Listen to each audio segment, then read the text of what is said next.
Hello, citizens of the world. We are anonymous.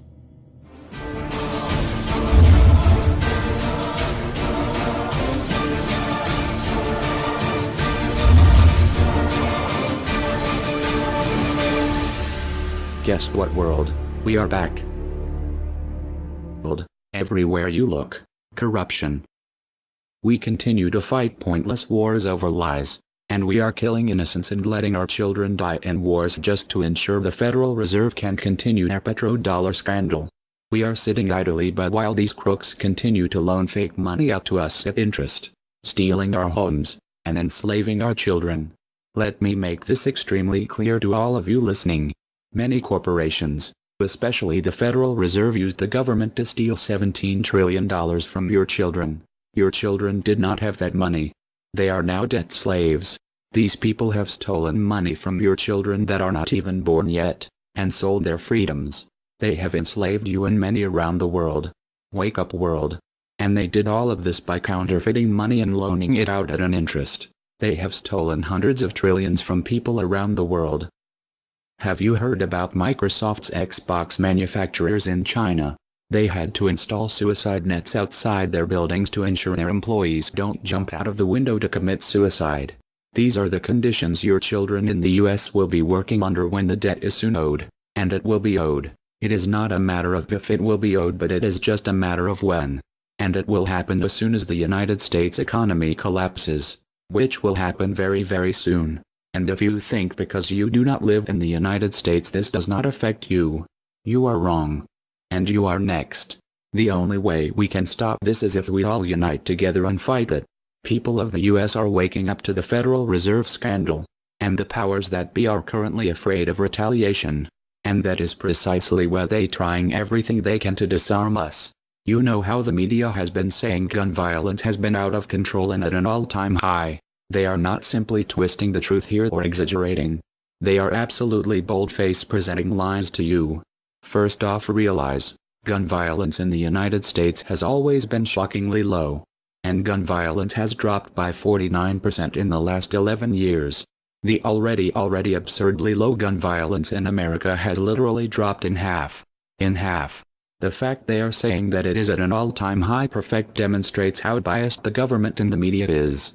If this doesn't prove to you that they have an agenda, then nothing will. Do you remember how the media keeps repeating that there has been 74 school shootings since Sandy Hook? Those 74 shootings were not even mass shootings like they claim. Most were suicides and none of them even took place at a school. Not a single one. They are presenting lies to you, America.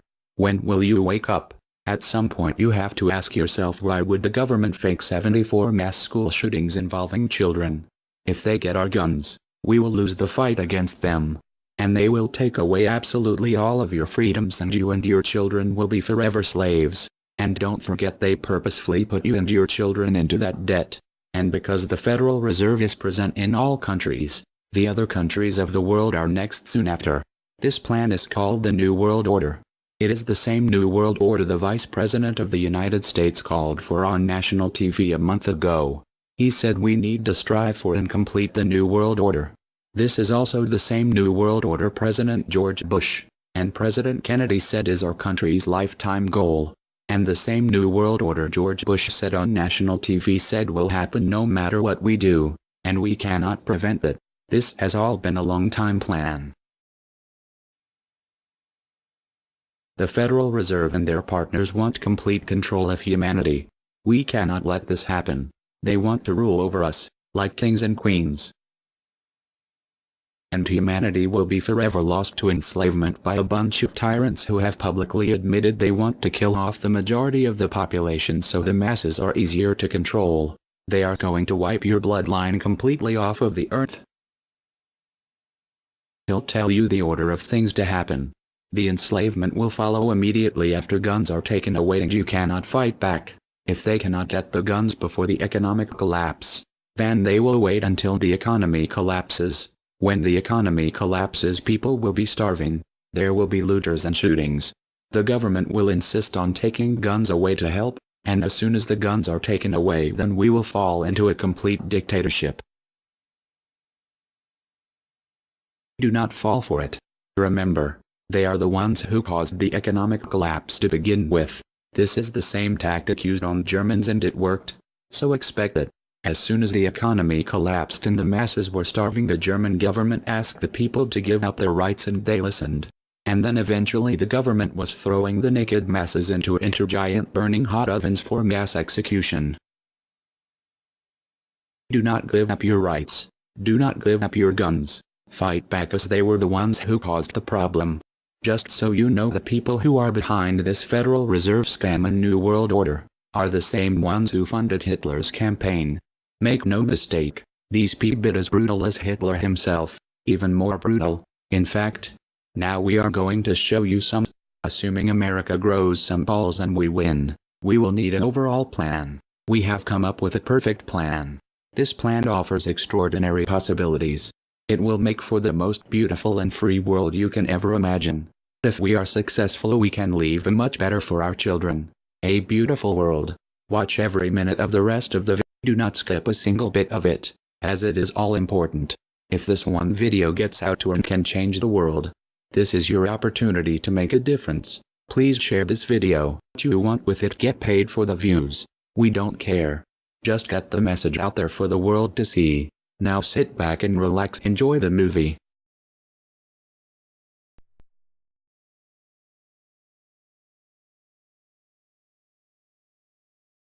To you? Makes perfect sense. Okay. Anybody else want to throw anything out at us?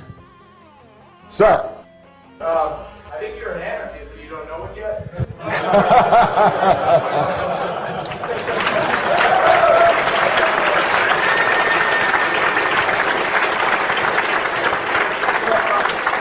Do you hear me denying anything?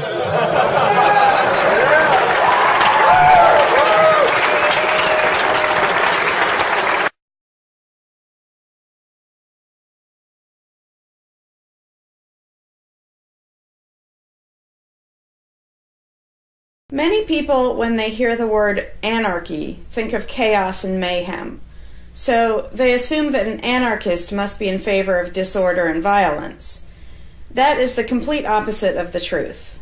Most objections and complaints about the anarchist or voluntarist philosophy are not actually about the philosophy itself, but result from people misunderstanding what the philosophy is all about. To illustrate a few points, we will use the example of two fictional islands. Authoritania, where there is a ruling class or government, and Anarchia, where there is no ruling class of any kind. We will use these islands to examine several common misconceptions about anarchism. Lots of people think anarchy means every man for himself, or survival of the fittest, or the absence of any social cooperation or organization. They think that anarchy means everyone has to be self-sufficient. This comes from the false assumption that some kind of government is necessary for any organization to occur. Whether it's part of a republic, a democracy, a kingdom, or a dictatorship, a ruling class issues orders called laws and punishes anyone who disobeys them. That is not cooperation. That's domination. It's one group forcing its will on another. Authoritarianism can be used to force people into organized patterns, but that does not mean that people are incapable of organizing their activities without being forced. The most productive and useful examples of organization that we see today are anarchistic in nature. No one was forced to build the grocery store you go to. No one was forced to produce or sell anything in it. Everyone involved in the vastly complex operation of growing your food, transporting it, displaying it in the store, and selling it to you, everyone involved participates voluntarily, working in exchange for money. You and all the other store customers choose freely which store to go to and what to spend your money on. This purely voluntary arrangement allows for an amazingly complex degree of organized cooperation without anyone being coerced to participate. In contrast, under government, a very small group of people comes up with an idea and forces everyone else to participate in it and provide for its funding with tax dollars. In the authoritarian version of a supermarket, the ruling class would tell people what to produce and how much, what prices to charge, and they would tell customers what they must buy and what they must pay. Anyone who did not comply with the centralized master plan would be punished in some way. That is how government does things. Which one of these would you prefer? Another common but incorrect assumption is that if there were no ruling class or no government, people would have no way of defending themselves against common criminals or foreign invaders. Again, this is simply not true. The government version of protection is inherently hypocritical. Governments will use their hired law enforcers to find and lock up some of the private thugs and thieves and prevent them from preying on people. But every ruling class gets the money for its operations by way of taxation, demanding money from its subjects and punishing those who don't pay up. Oddly, every ruling class insists that it needs to be able to forcibly control and extort money from people in this way in order to protect them from private criminals who might try to forcibly control and extort them. In contrast, if there is no government, people do not lose their inherent right to defend themselves from violence, or to defend what they have from those who would take it. Every person has this right, and they also have the right to organize and cooperate with each other to exercise that right. Organizing for mutual defense does not require any government-granted laws or authority. No one wants to be attacked or defrauded, and everyone wants to feel safe. Whether each person takes this on himself or herself individually, or whether they hire and organize others to do it on their behalf, it can be done on a voluntary basis. Those who insist that government is necessary often claim that if there wasn't a government, then smaller private gangs would spring up to enslave and rob people. Organized crime gangs exist along with government, and most people do not understand the dynamics between them and how government enriches and empowers organized crime while appearing to fight it. Black markets enrich organized crime, and money allows them to buy government protection. There's no reason to think they would do as well in an environment of freedom, where they would have fewer ways to make money and would be up against both individual and organized armed citizens. A criminal gang that's recognized as such has far less power than a gang whose aggression is perceived to be legitimate and proper. And that's the gang we call government. When thuggery is called law enforcement, and thievery is called taxation, and self-defense is called crime and terrorism, then even the widespread ownership of firearms can't do much to stop the aggression. Imagine a private gang trying to do the things that government does without the aura of authority, and imagine how a well-armed population would respond to this. The gang would fail quickly and dramatically. Another concern that people have when they first consider the idea of a stateless society is that some people are truly malicious, destructive, and sociopathic. The concern is that these people would be free to do anything they wanted and no one would stop them. But this concern is again based on a basic misunderstanding of human nature. Wherever we have a government ruling class, we still have freelance thieves and thugs who are not deterred by the laws of the politicians. In some instances, they're stopped by force by the police, or they decide not to commit a crime for fear of what the police might do to them. What makes this deterrence work is not the legislation or the official badges, but the simple threat of harm to the sociopath. It really makes no difference whether the threat comes from the police, or another citizen, or even another criminal. A sociopath doesn't care about laws or social rules. He cares about avoiding pain and hardship for himself. This is still true when a government ruling class is not involved at all. If the intended target of a would-be carjacker pulls out a gun, it doesn't make any difference to the carjacker whether that person has a badge or whether there's a law against taking people's cars. Discouraging nasty people from hurting others does not require special authority, only the ability to use defensive force. Ironically, though people hope that government will protect them, having a government, a gang which is believed to have the right to tax and control people, just creates one gang so big and powerful that normal people can't resist it. In short, to create a huge gang and then give it societal permission to control and extort people with the hope that this gang will prevent theft and thuggery is simply a self-contradictory idea, but that's what government always is. Some people might assume that if people organize for mutual protection and defense, then that's what government is. But there's an essential difference. People coming together to do something that everyone has the right to do, such as defend yourself, doesn't require any special authority. It's not government unless one group of people claims the right to do things which others do not have the right to do, such as taxing and controlling innocent people. Organized defense can be very effective without supposing the special right to rule over others. In other words, without being government. In contrast, governments rob the people they rule of far more wealth than private crooks could ever manage, making the idea of a protector government ridiculous. Another common objection to the idea of a stateless society is the notion that, if not for a group of lawmakers telling the rest of us how to behave, we would all behave like stupid, irresponsible, violent animals. This claim implies one of two things. Either we normal people have no idea what is right and wrong unless and until politicians tell us, or the only reason we want to do the right thing and coexist peacefully is because politicians told us to.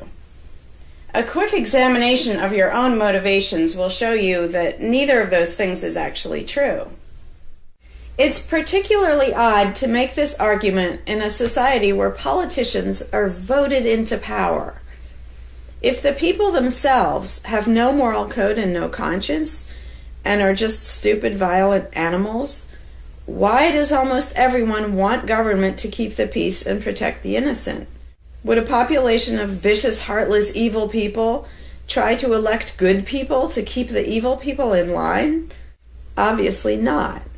The goodness and the desire for order and peace comes from us, not from the lawmakers we vote into office. The same holds true of everything that government does. If people are so short-sighted and selfish that they can't be trusted to voluntarily organize and raise money for whatever they deem important, then how can those same people be trusted to decide who should be in power? The implication is that the average person can't be trusted to run his own life, but can be trusted to choose someone to run other people's lives. Government is really not a civilizing influence. It's actually an uncivilizing influence. People who would never personally rob their neighbors constantly use the government to do it for them by way of taxation. People who would never dream of trying to control minute details of their neighbors' lives think it's just fine to vote for politicians to do it instead. Government gives everyone the opportunity and encouragement to rob and control other people without risk.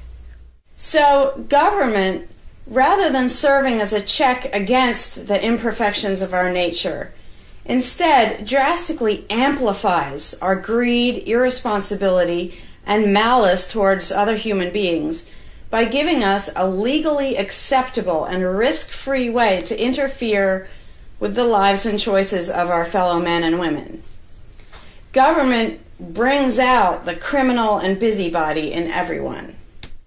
In contrast, in the absence of a ruling class, people would lose their ability to ask lawmakers to interfere with their neighbors' lives. And we would not have law enforcers who could avoid responsibility for evil deeds by claiming that they were just following orders. Throughout history, far more theft, assault, oppression, and even murder has been committed by those acting on behalf of a supposed authority than by anybody else. Even basically good people, when they believe in government, will condone things or do things which they know would be wrong if they did them on their own.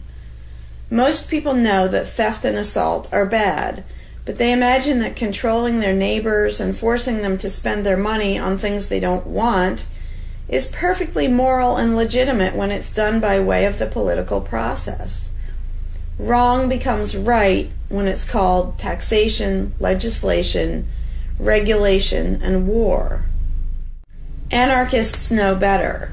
They know that human society will never be perfect, but it would be a whole lot better if evil deeds were committed only by genuinely nasty, sociopathic people, rather than being committed wholesale by basically good people who think that violent aggression is okay when it's called law enforcement.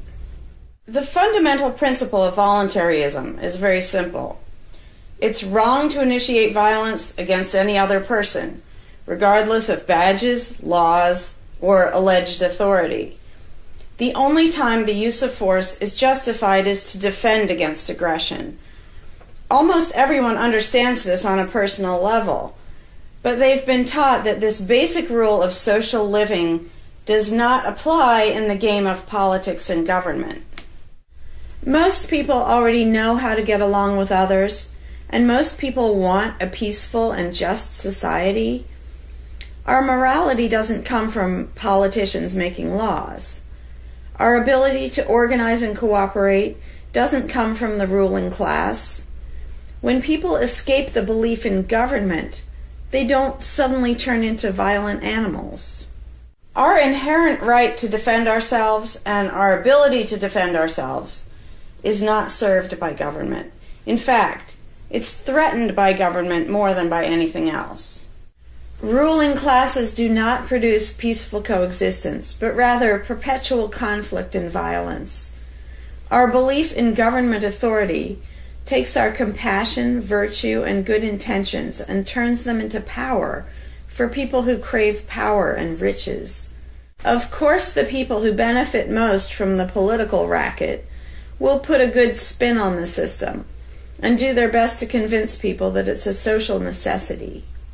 But ask yourself this: have the thousands of laws, regulations, and taxes imposed on you by politicians made you a better person? Have they made you more productive or more caring? Is the world better off with the politicians taking your money and telling you how to live your life? Or do you think it might have been better off if you'd been allowed to spend your own money and make your own decisions? Is society really best served by a small class of people forcefully imposing a centralized master plan on everyone else? Can the orders and threats of a ruling class make the world what it should be? Or would society be better served by human freedom and respect for individual rights, by voluntary cooperation and peaceful organization? If this second option sounds better to you, maybe you should learn more about anarchism. Some people dismiss anarchism as a utopian idea that would only work if everyone were generous and compassionate. Obviously, everyone is not generous and compassionate all the time. But these people need to look at the other side of the coin. If people are too stupid, greedy, and malicious to be free, aren't they too stupid, greedy, and malicious to be trusted with power over others? Whether people are inherently good, bad, or some of each, giving a person power over others is not going to make that person better. In fact, power has historically been known to corrupt people and make them worse, whereas the discipline imposed by the equal freedom of everyone else brings out the best in human nature. Most people today think that we need some form of government because they mistakenly believe that obedience to authority makes us all more civilized, moral, and peaceful. In reality, it has always done exactly the opposite. Everyone knows that governments can be corrupt, abusive, inefficient, counterproductive, even tyrannical. But most people assume that the way to fix that is to get the right people into power. People have spent centuries trying to create a good society using different kinds of ruling classes, different legal structures, different ways of choosing the rulers, and so on. But every governmental construction has resulted in freedom and riches for some, and oppression, violence, and poverty for others. What if, instead of deciding what the throne should look like and who should sit on it, all people of goodwill embraced the non-aggression principle? What if, instead of looking to a ruling class to impose our values on society, we embraced the concept of self-ownership? These principles are simple and easy, to the point of being self-evident, but they're diametrically opposed to the authoritarian principles that most of us have been indoctrinated with. Anarchism does not mean chaos and violence, or every man for himself. Having no government does not mean having no morality, no organization, and no cooperation. Simply put, anarchism does mean that no one is your master and no one is your slave. And that's all it means. Howdy, Larkin Rose here. I'm feeling slightly less than entirely patient and polite today, so if this video gets slightly caustic, too bad. This video is for all the people who are constantly saying, well, if not for government, we couldn't have roads, or we couldn't have police, or nobody would care for the poor, or we wouldn't be protected, whether it's from local thugs or from foreign invaders. We wouldn't have this, we wouldn't have that. So thank goodness we have government and taxes, because we wouldn't have any of those things. And the first way I'd respond to that is by pointing out the assumptions that underlie that complaint, that argument. Basically what people are saying, because let's be clear about what the terms mean, government is the people who boss everybody else around. And taxes are those people demanding money from us. So they basically tell us, hand over a whole bunch of money and we'll decide how to take care of you. We'll decide how to spend your money. If we don't like it, too bad, we don't really have a choice. Like, well, you can vote in a few years and maybe something will change, even though it totally won't. So that's what people are saying. Basically, if we didn't have a ruling class stealing our money and then supposedly spending it to protect us, how could we possibly have roads or anybody to protect us? The implication is that in this country, for example, 300 million people would just sit around thinking, oh, we can't do it. Without politicians and tax collectors, we can't have a road, we can't protect each other, and we can't... And it rests on this bizarre assumption that things that almost everybody wants, they wouldn't do anything to make happen unless there were politicians forcing us to give them money so they can make it happen. And so an example I like to use is, let's apply the same argument to food, because food is pretty darn important. I think everybody can agree. Let's apply the same argument that statists use about the roads or caring for the poor or protection or anything like that. The argument would go like this. Now, in the context of food, listen how idiotic this is. If we don't have government demanding money from all of us under the threat of caging us, and that's what taxation is, here's the money you have to give us, here's the nasty things we do to you if you don't. If that didn't happen so that they could build a big food production and distribution system and feed us, well, we'd all starve. We'd all just sit around saying, gosh, I wish we had food, but, you know, no politicians and tax collectors. We're just going to sit around and starve to death. Now, in this country, nobody would believe something that stupid, because all you have to do is go to a supermarket and see a perfect example of really efficient, organized cooperation that nobody is forced to do. There is no, you know, if you're going to make the argument that people make about roads and protection and all that, you'd say, well, nobody is forced to make any food for anybody in this country. How do you know everyone's just going to say, well, it's not my job, and we'll all starve to death? There's no guarantee. There's no master plan guaranteeing that we'll all have food. So obviously we're all going to starve if we don't have an authoritarian government stealing our money and then making food and giving it to us. Because golly gee, we couldn't possibly do it voluntarily ourselves. Again, in this country, nobody makes that argument because they see it happening voluntarily. Nobody involved is forced to do that. Nobody is forced to make you a single bite of food. There is no guarantee at all from anybody. And yet, Americans are, by and large, hugely overweight. Obviously, we don't have a lack of food. We might have a lack of healthy food.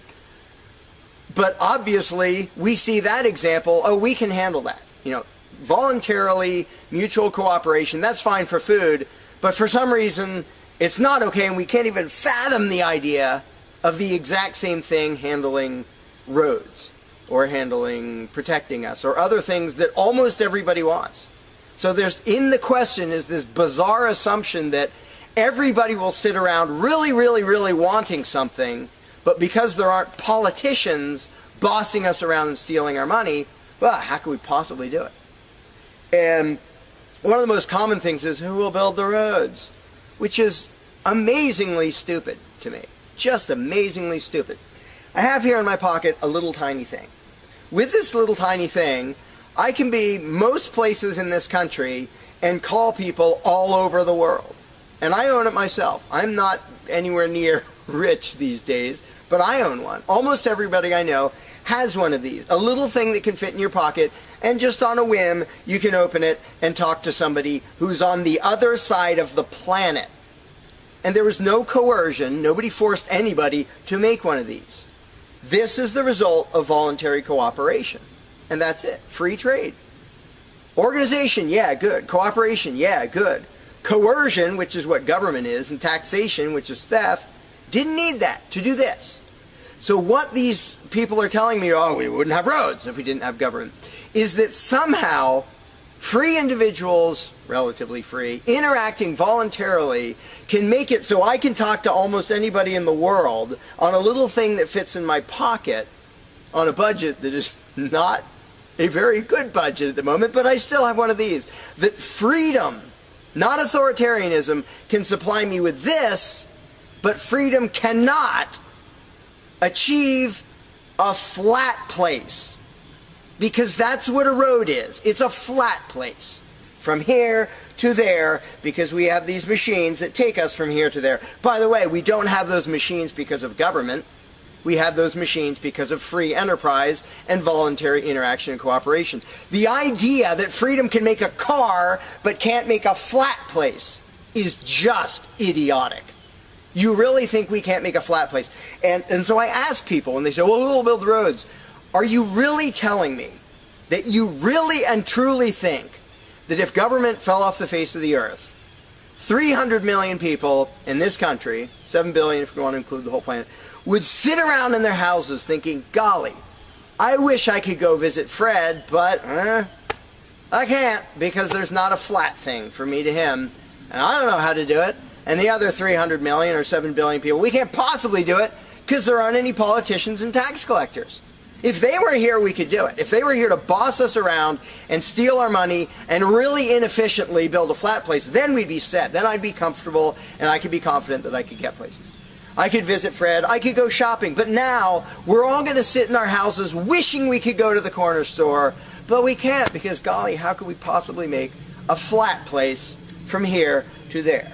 We can make these, where you can talk to anybody in the world. We can make machines that you drive around in, but no, we couldn't possibly make a flat place.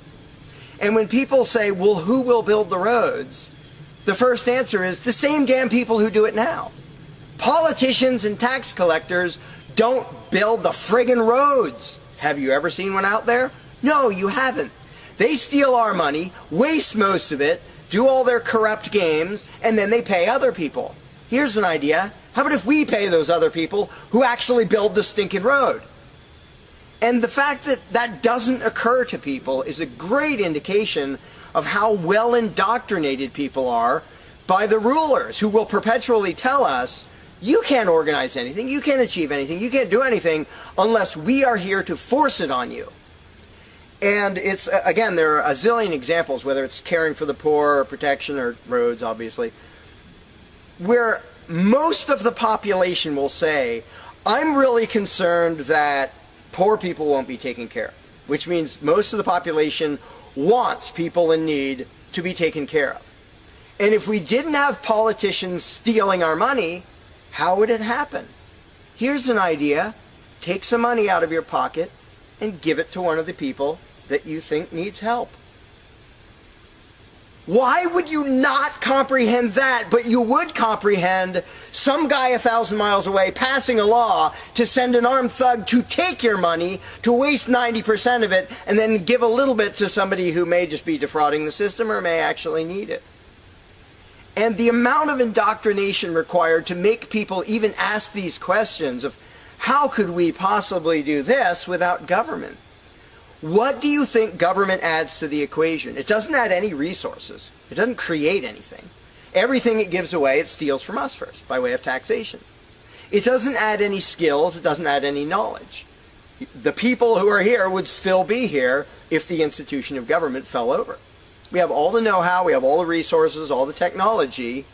The only thing it adds is one group that's imagined to have the right to violently assault and control and extort everybody else. So what the question really means is, how could we have a road, or how could I help that poor, or how could that poor person be helped, or how would anybody protect us if there wasn't a gang of thugs with permission to violently control and rob us?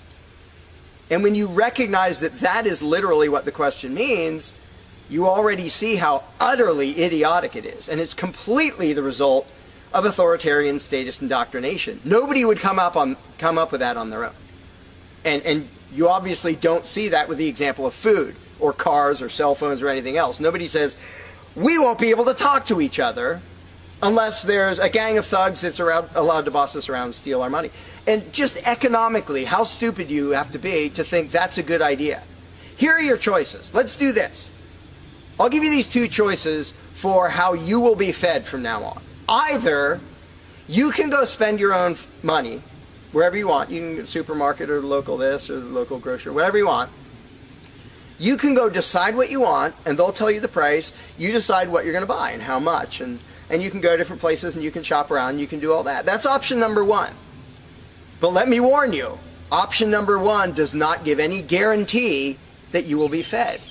There's no master plan forcing people to feed you. So, oh my gosh, you better be really scared of that option, despite the fact that you can do it day after day and it works really darn well and feeds pretty much not only this country, but with a massive surplus. So that's option number one that apparently statists are scared of. Option number two is politicians will take as much money of yours as they decide to take.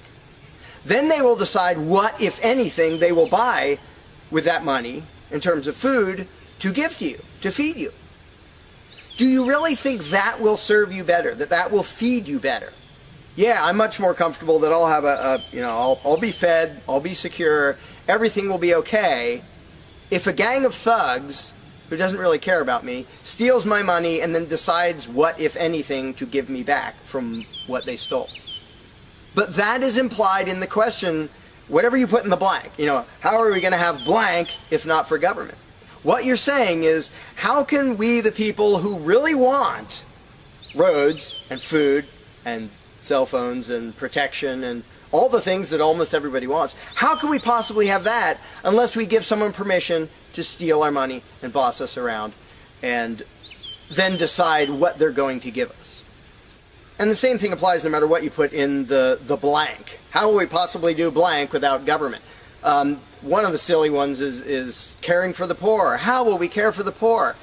Think of what that means. Like when more than half the country votes for a party to take care of the poor, it's more than half of the country saying, we're really concerned and we want to make sure that the less fortunate are taken care of, but we don't believe that normal people acting in freedom will take care of them.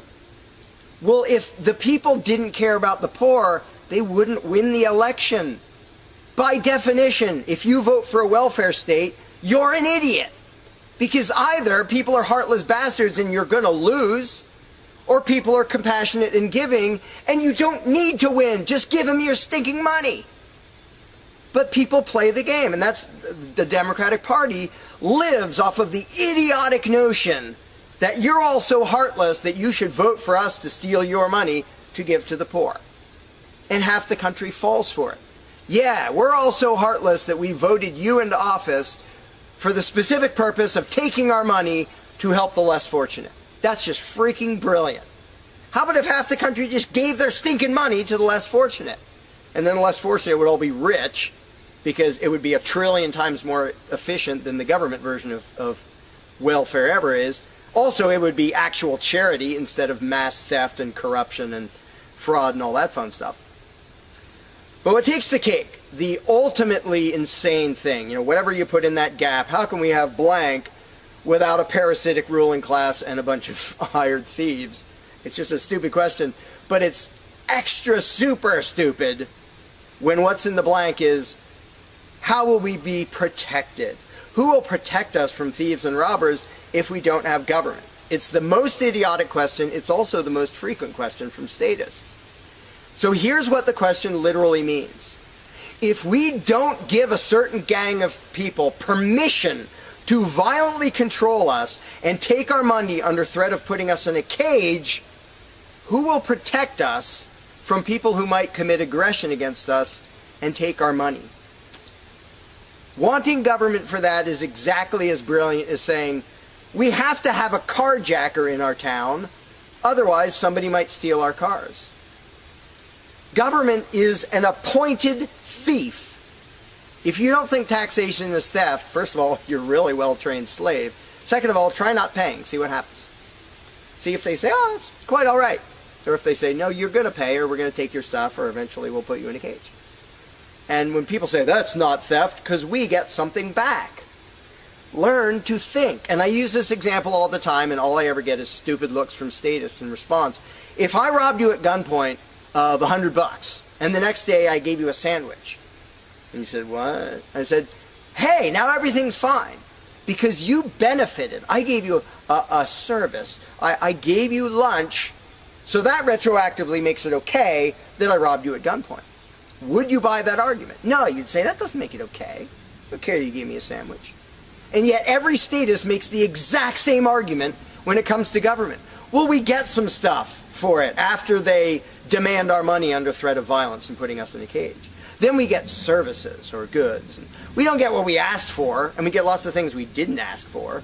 But we kind of get something, and that retroactively makes it okay for them to say, give us this much of every paycheck you make, or we're sending men with guns to take your property. And the slaves justify their own enslavement. I'm proud to pay my taxes.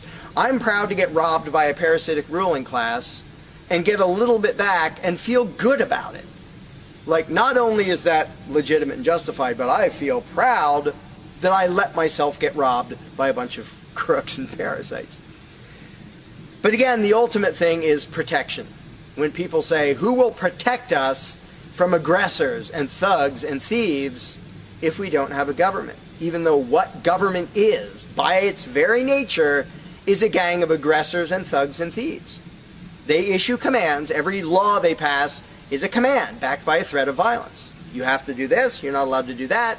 Here are the nasty things we will do to you if you get caught disobeying. I mean, everybody knows that, even though they don't usually say it in terms that blunt and honest and accurate.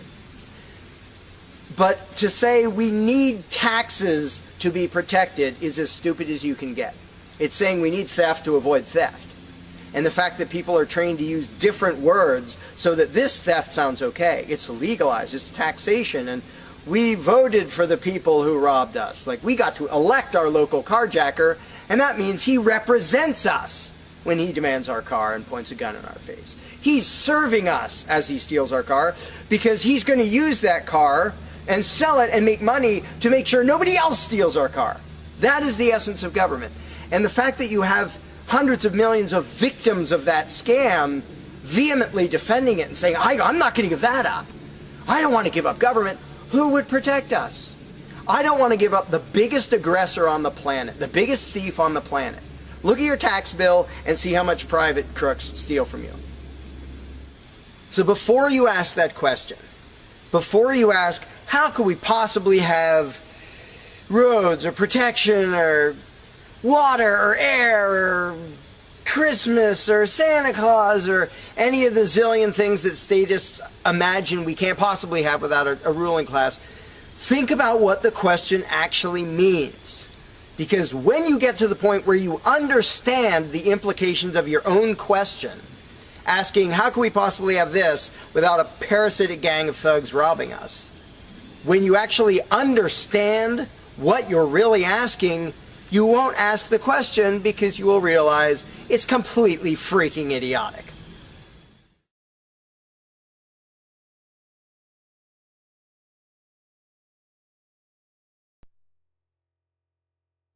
Hey, Larkin Rose here.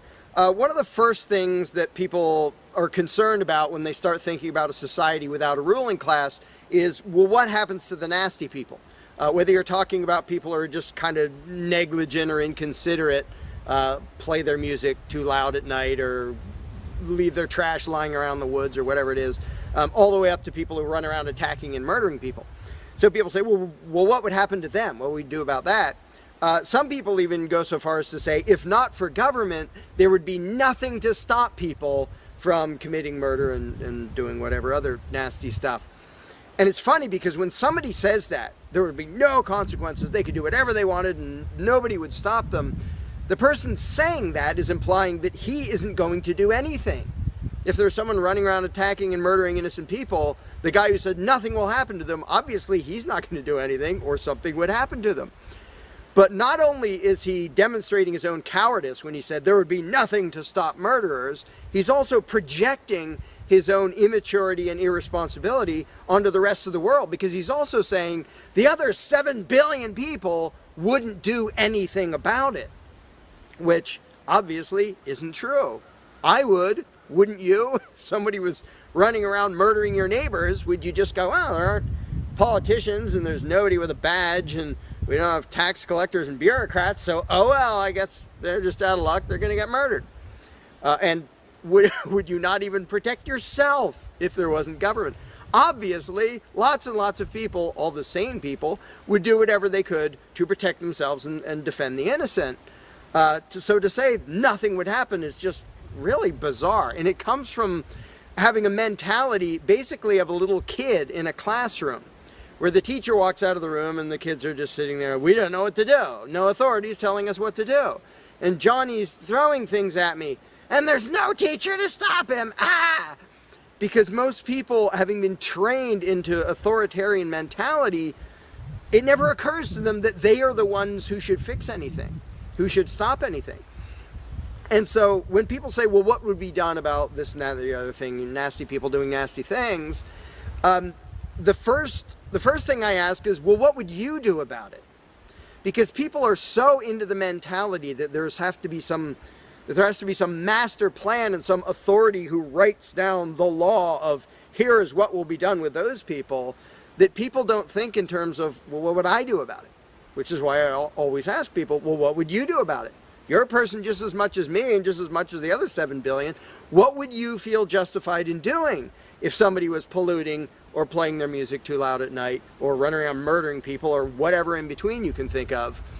Any nasty thing, what would you feel justified in doing about it? Because there's a very basic rule of being a moral human being, which is if it would be wrong for you to do something, don't ask anybody else to do it.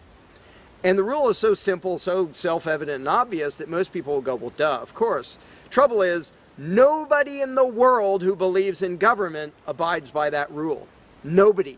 I don't care if you're a constitutionalist, Democrat, Republican, fascist, communist, anything, any kind of statist. There is nobody who believes in government who abides by the most basic rule of morality, which is if it's wrong for you to do something, don't ask somebody else to do it. Because every single candidate, every party, every government always does things that the voters know they themselves have no right to do. And to say something like, well, I'm voting for the guy who's going to tax you less. Well, do you have the right to rob me a little bit less than the other guy? No, you don't. So telling me that, well, somebody was going to rob you more, but I voted for the guy to rob you a little bit less, you are still violating the basic rule of being a human being. If it's wrong for you, don't ask somebody else to do it. Well, that's kind of the second basic rule, the first one being the non-aggression principle. And they actually go together quite well. But when people are in the mindset that there's going to be some major centralized plan to deal with whatever, polluters or people who play their music too loud or murderers or whatever else, they have to get out of that mindset. They have to start to think that maybe they are among the people who have to do something about it. So instead of saying, what will be done about such and such, well, what will you do about it? What should I do about it? And this doesn't magically make all the problems go away, but the actual practical challenge of dealing with most disputes is trivial compared to the challenge of getting people to think like responsible adults, where they start to think, well, maybe it's up to me. And a while back I did little events called Escaping the Myth, and one of the little mental exercises I did with these little groups of people is, imagine we're on an island and we're it. There's no government, there's no authority, there's nobody with a badge, and one of us is running around stealing stuff from other people. He's not killing anybody, but he's stealing stuff. What are we going to do about it? We normal people. There's not a legislature, there's not 911 to call, there's nobody with a badge, it's just people. And so with that specific example, I would ask people, so what do we do? And just off the top of their heads, everybody comes up with solutions that are way better than what government ever does. First of all, every government solution is, all right, step one, I get to rob everybody. That's the government solution.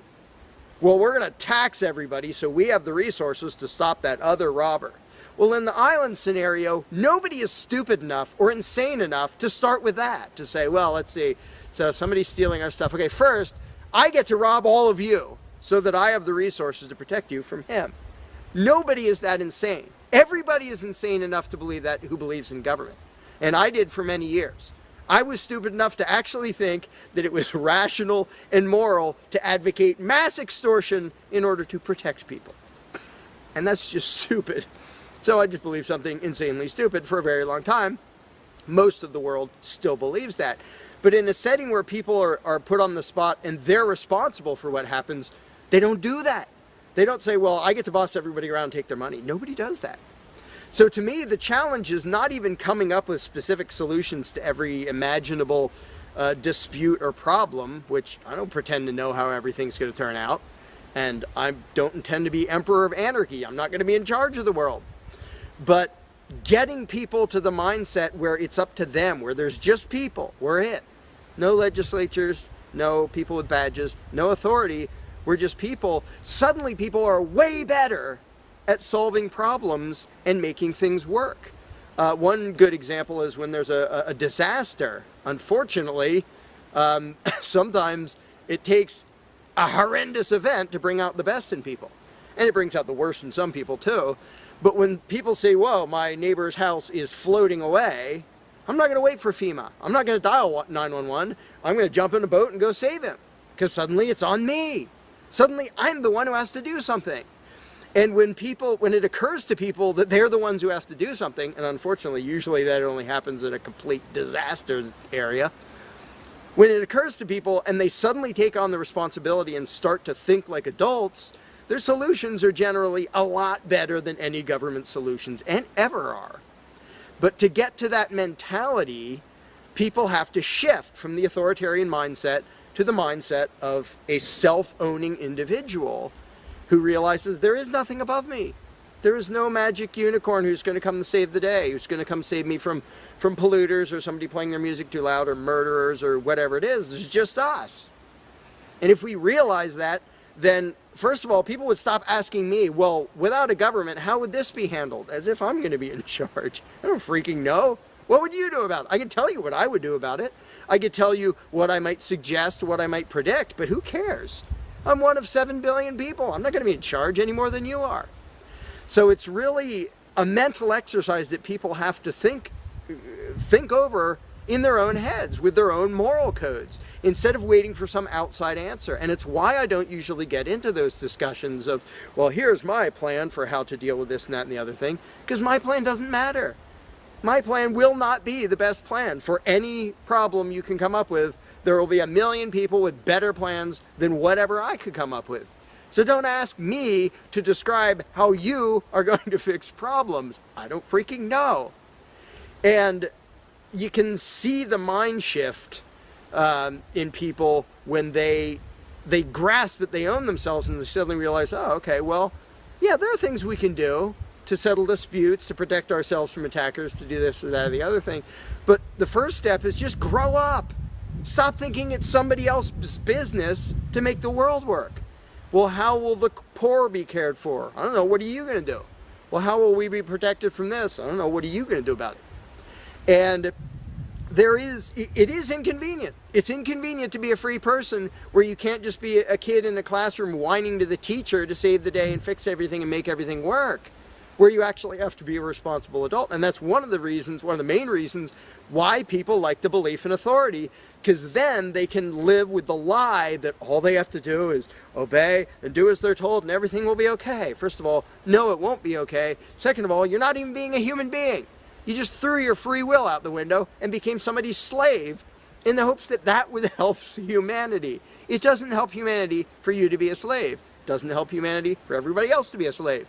It does help humanity for you to start thinking as an adult, responsible human being who owns himself and who accepts that it is your responsibility to figure out how to make the world work.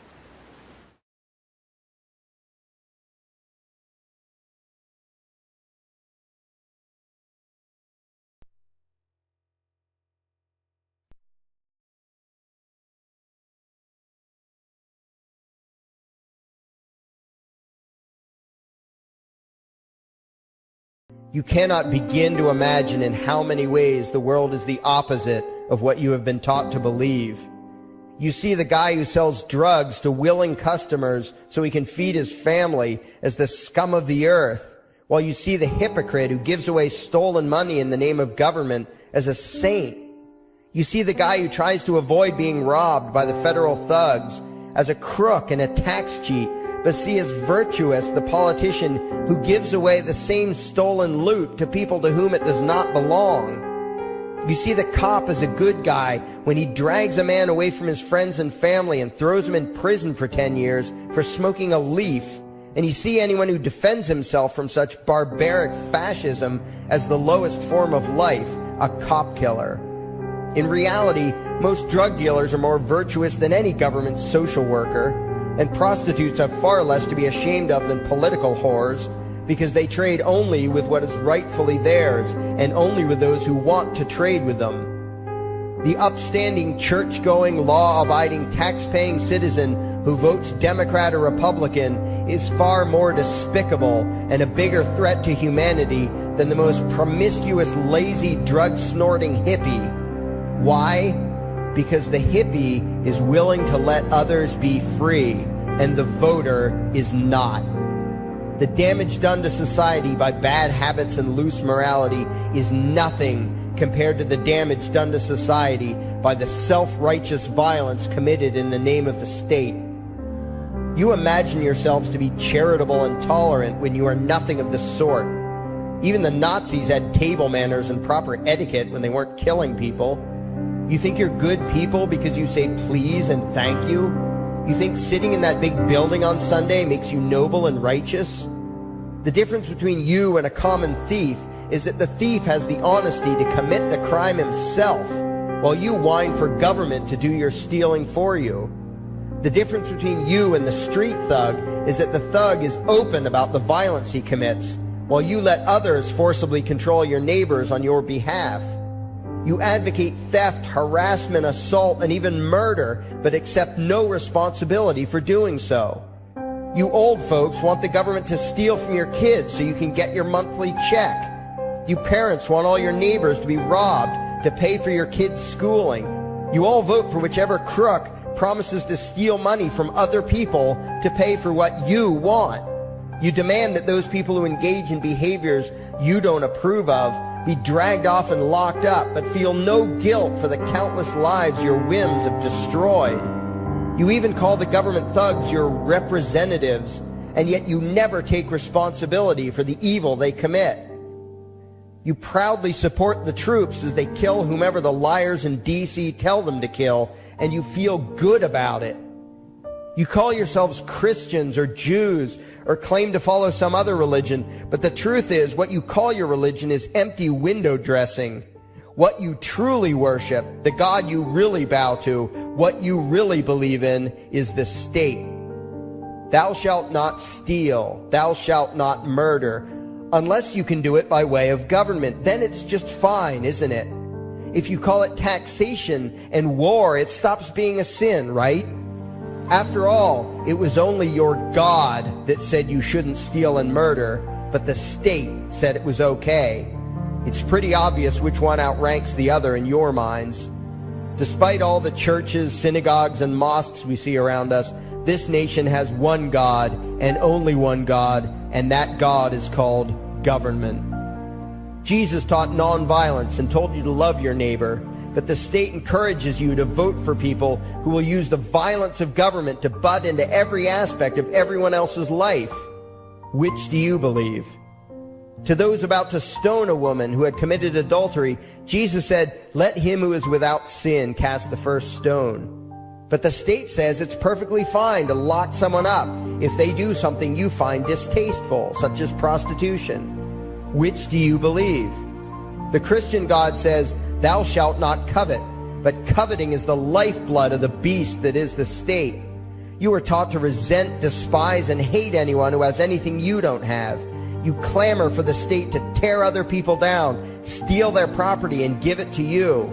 And you call that fairness. The Bible calls it coveting and stealing. You are not Christians. You are not Jews. You are not Muslims. And you certainly aren't atheists. You all have the same God, and its name is government. You're all members of the most evil, insane, destructive cult in history. If there ever was a devil, the state is it, and you worship it with all your heart and soul. You pray to it to solve every problem, to satisfy all your needs, to smite your enemies, and to shower its blessings upon you.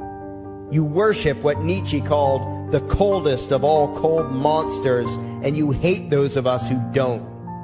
To you, the greatest sin is disobeying your God, breaking the law, you call it, as if anyone could possibly have any moral obligation to obey the arbitrary commands and demands of the corrupt, lying, delusional megalomaniacs who infest this despicable town. Even your ministers, priests, and rabbis, more often than not, are traitors to their own religions, teaching that the commands of human authority should supersede adherence to the laws of the gods they say they believe in. Several years ago, I heard one pompous evangelical jackass in particular pontificating on the radio that anyone who disobeys the civil authority, be it a king or any other government, is engaging in rebellion against God. Those were the exact words he used. What if the government is doing something wrong?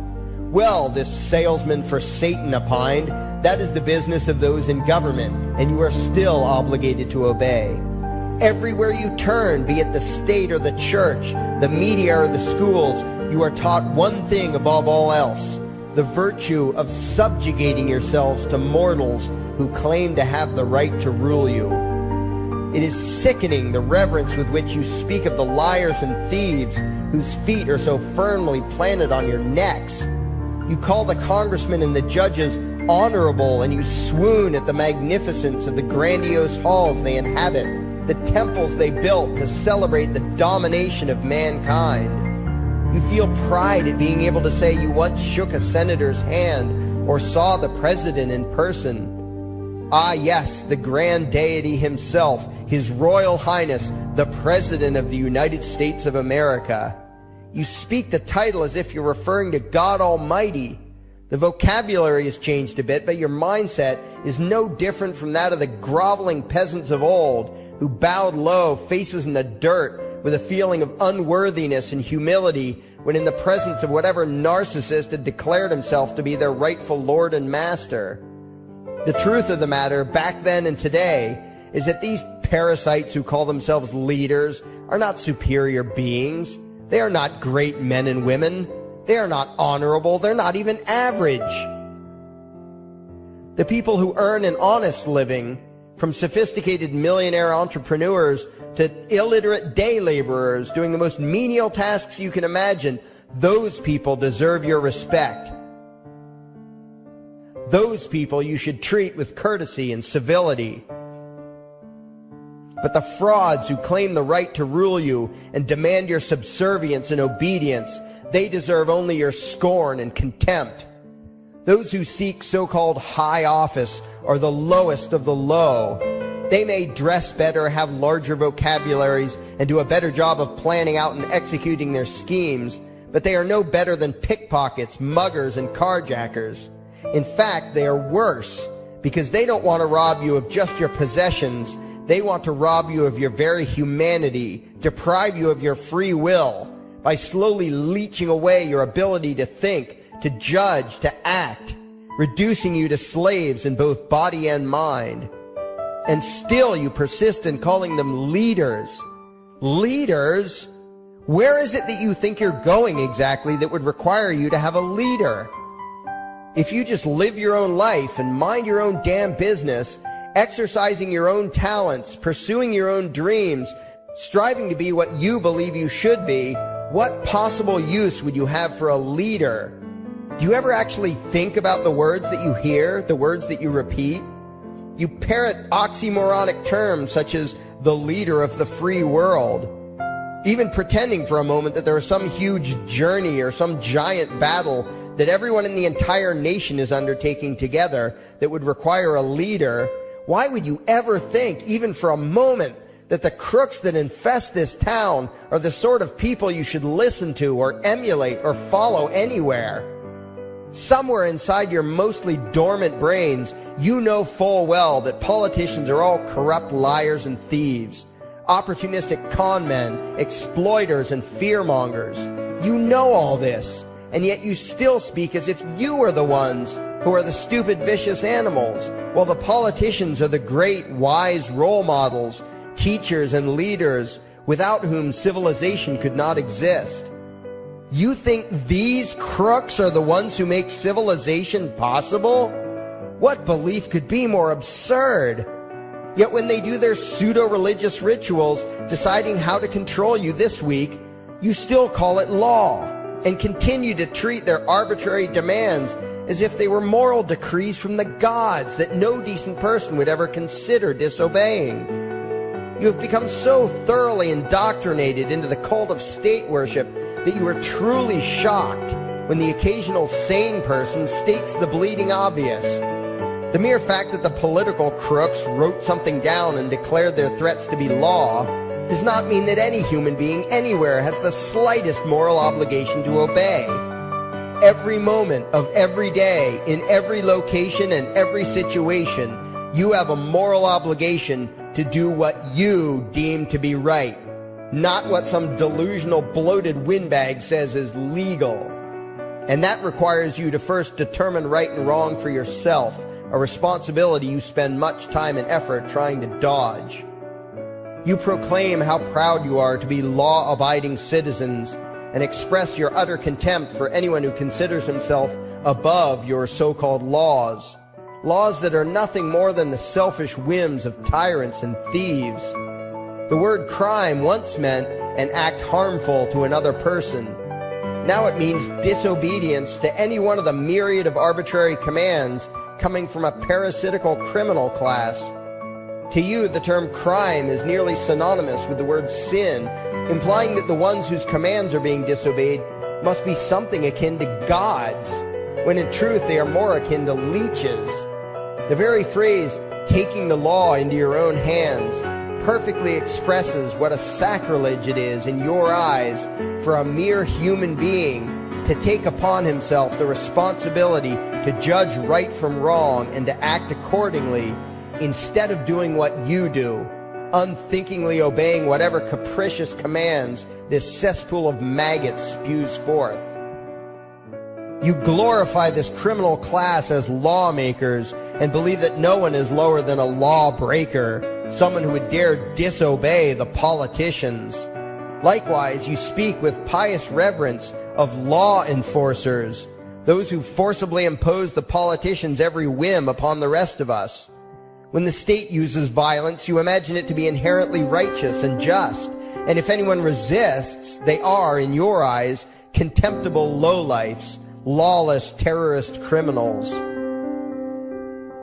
Like the lawless terrorist criminals who helped slaves escape the plantations. Like the lawless terrorist criminals who helped Jews escape the killing machine of the Third Reich. Like the lawless terrorist criminals who were crushed to death under the tanks of the Red Chinese government in Tiananmen Square. Like all the lawless terrorist criminals in history who had the courage to disobey the never-ending stream of tyrants and oppressors who have called their violence authority and law. And that includes the lawless terrorist criminals who founded this country. Everything you think you know is upside down, backwards, and inside out. But what has to take the cake, the height of your insanity, is the fact that you view as violent terrorists the only people on the planet who oppose the initiation of violence against their fellow men. Anarchists, voluntarists, and libertarians. We use violence only to defend ourselves against someone who initiates violence against us. We use it for nothing else. Meanwhile, your belief system is completely schizophrenic and self-contradictory. On the one hand, you teach the young slaves that violence is never the answer. Yet out of the other side of your mouths, you advocate that everyone and everything, everywhere and at all times be controlled, monitored, taxed, and regulated through the force of government. In short, you are teaching your children that the masters may use violence whenever they please, but the slave should never resist. You indoctrinate your children into a life of unthinking, helpless subservience. You are putting the chains around their little necks and fastening the locks tight. And worst of all, you feel good about it. Out of one side of your mouths, you condemn the evils of fascism and socialism and lament the injustices of the regimes of Hitler, Stalin, and Mao. While out of the other side of your mouths, you preach exactly what they did. The worship of the collective, the subjugation of every individual to that evil insanity that wears the deceptive label, the common good. You babble on and on about diversity and open-mindedness, and then beg your masters to regulate and control every aspect of everyone's lives, creating a giant herd of unthinking conformist drones. You wear different clothes and have different hairstyles, and you think that makes you different. Yet all your minds are enslaved to the same club of masters and controllers. You think what they tell you to think and do what they tell you to do while imagining yourselves to be progressive, thinking, and enlightened. From your position of relative comfort and safety, you now condemn the evils of other lands and other times while turning a blind eye to the injustices happening right in front of you. You tell yourself that had you lived in those other places, in those other times, you would have been among those who stood up against oppression and defended the downtrodden. But that is a lie. You would have been right there with the rest of the flock of well-trained sheep, loudly demanding that the slaves be beaten, that the witches be burned, that the nonconformists and rebels be destroyed. How do I know this? Because that is exactly what you are doing today. Today's injustices and oppressions are fashionable and popular, and those who resist them, you tell yourselves, are just malcontents and freaks, people whose rights don't matter, people who deserve to be crushed under the boot of authority. Isn't that right? You bunch of spineless, unthinking hypocrites, look in the mirror. Take a good look at what you imagine to be righteous and kind. You are the devil's plaything. The crowds of thousands wildly applauding the speeches of Adolf Hitler, that was you. The mob demanding that Jesus Christ be nailed to the cross, that was you. The white invaders who celebrated the wholesale slaughter of those godless redskins, that was you. The throngs filling the Colosseum, applauding as the Christians were fed to the lions, that was you.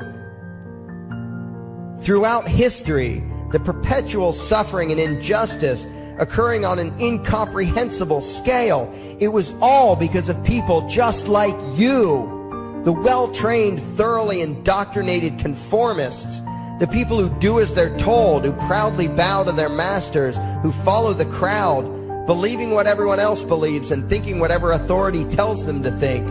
That is you. And your ignorance is not because the truth is not available to you. There have been radicals preaching it for thousands of years. No, you are ignorant because you shun the truth with all your heart and soul. You close your eyes and run away when a hint of reality lands in front of you. You condemn as extremists and fringe kooks those who try to show you the chains you wear because you don't want to be free. You don't even want to be human. Responsibility and reality scare the hell out of you, so you cling tightly to your own enslavement and lash out at any who seek to free you from it. When someone opens the door to your cage, you cower back in the corner and yell, "Close it, close it." Well, some of us are finished with trying to save you. We've wasted enough effort trying to convince you that you should be free. All you ever do is spout back what your masters have taught you, that being free only leads to chaos and destruction, while being obedient and subservient leads to peace and prosperity. There are none so blind as those who will not see. And you nation of sheep, would rather die than see the truth.